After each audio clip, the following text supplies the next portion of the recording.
कुछ टाइम पहले आई horror film Annabelle को देख कई लोगों की रूह कांप गई है।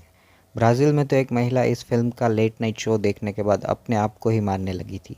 दुनिया में कम ही ऐसी हॉरर फिल्में होती है जो लोगों को इस हद तक प्रभावित कर पाती है। 2005 में 23 साल की जर्मन लड़की की ज़िंदगी पर आधारित एक फिल्म आई थी, द एक्सोर्सिज्म ऑफ एमिली रोज़।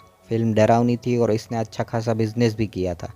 लेकिन क्या आप जानते हैं कि रियल लाइफ एमिली की कहानी फिल्म लाइफ से कई गुना ज़्यादा भयानक थी। एनेलिसी का जन्म 1952 में एक बेहद अनुशासित कैथोलिक परिवार में हुआ था। इसके परिवार के लोग बेहद कट्टर किस्म के थे। एनेलिसी की बड़ी बहन मार्था की मौत केवल 8 साल की उम्र में हो गई थी। मार्था की मौत की वजह से एनालिसी की माँ उस पर अधिक दबाव डालने लगी। उसे बार बार पवित्र जीवन बिताने की सलाह दी जाती थी और उस पर कड़ी नज़र भी रखी जाती थी। एनालिसी को स्कूल बहुत पसंद था और वो कई विषयों में बेहद होशियार थी। वो जब 16 साल की थी तो वो एक बार स्कूल में बेहोश होकर गिर गई थी। उसके दोस्तों के मुताबिक एनालिसी को कुछ मिनटों के लिए ट्रांस स्टेट में चली गई थी। दरअसल एनालिसी के घरवालों के कट्टरपंथी रवैये की वजह से उसकी मानसिक स्थिति खराब रहने लगी थी। जिस दिन वो बेहोश हुई उस रात को वो अपने शरीर में एक भारी फीलिंग के साथ उठी थी। एनालिसी ने अगले दिन उसने स्कूल न जाने का फैसला किया। हालांकि कुछ दिनों के बाद सब कुछ सामान्य हो गया। इस घटना के 1 साल बाद ऐसी ही एक घटना हुई। एनालिसी को डॉक्टर के पास ले जाया गया। हालांकि डॉक्टर के साथ साथ एक न्यूरोलॉजिस्ट का भी कहना था कि एनालिसी के साथ कुछ भी समस्या नहीं है। हालांकि फरवरी 1970 में उसे टीबी के चलते अस्पताल में भर्ती कराया गया। अस्पताल में रहने के दौरान उसके साथ तीसरी बार ऐसा हुआ। ये शायद पहला मौका था जब एनालिसी के साथ चीज़ें कुछ ज़्यादा ही भयानक हो रही थी।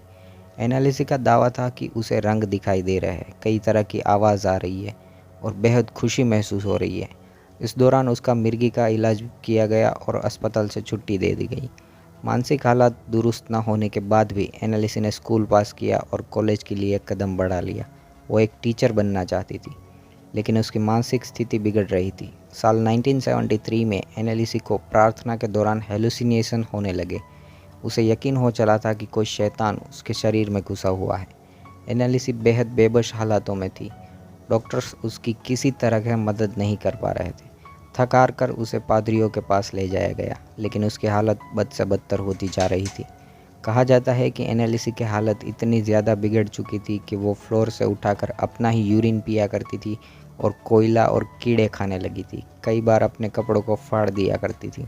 इस दौरान एनालिसी धार्मिक चीज़ें मसलन क्रॉस से दूर रहने लगी थी।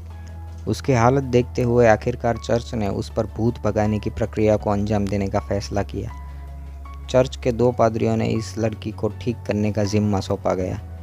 उन्होंने एनालिसी पर एक सीक्रेट प्रक्रिया को अंजाम देना शुरू किया। पादरियों के कहने पर उसने सभी दवाइयाँ लेना बंद कर दी थी। अगले 10 महीनों में एनालिसी पर भूत भगाने के 67 सेशन हुए। ये सभी सेशन कम से कम 1 घंटे के थे। इस दौरान पादरियों ने पाया कि एनालिसी के शरीर में कम से कम 6 बुरी आत्माएं मौजूद थी और सभी एक से बढ़कर एक खतरनाक थी। भूत भगाने की इस प्रक्रिया के दौरान एनालिसी ने खाना छोड़ दिया था और वो बेहद ही कमज़ोर होती जा रही थी। लेकिन इस हालत में भी उसे चैन से बांधा जाता था क्योंकि उसके शरीर में मौजूद शैतानों को ये पादरी निकालने की कोशिश कर रहे थे। एनालिसी की मौत साल 1976 में हुई तो उसकी ऑटोप्सी में सामने आया कि उसके दांतों में फ्रैक्चर था, आंखें काली पड़ गई थी और शरीर के कई अंगों पर चोट के निशान थे। मिर्गी के इलाज के 6 साल बाद एना की मौत हो गई। पादरियों और एनालिसी के परिवार का मानना था कि उनके आत्मा को मुक्ति मिल चुकी है। हालांकि इन दोनों पादरियों और एना के माता पिता को उसकी मौत का जिम्मेदार माना गया और उन सभी को जेल की हवा खानी पड़ी। तो बस यही थी एनालिसिस से जुड़ी हुई कहानी। ऐसे ही अनेक रहस्यों को जानने के लिए जुड़े रहे हमारे साथ। तब तक के लिए अपना ख्याल रखें।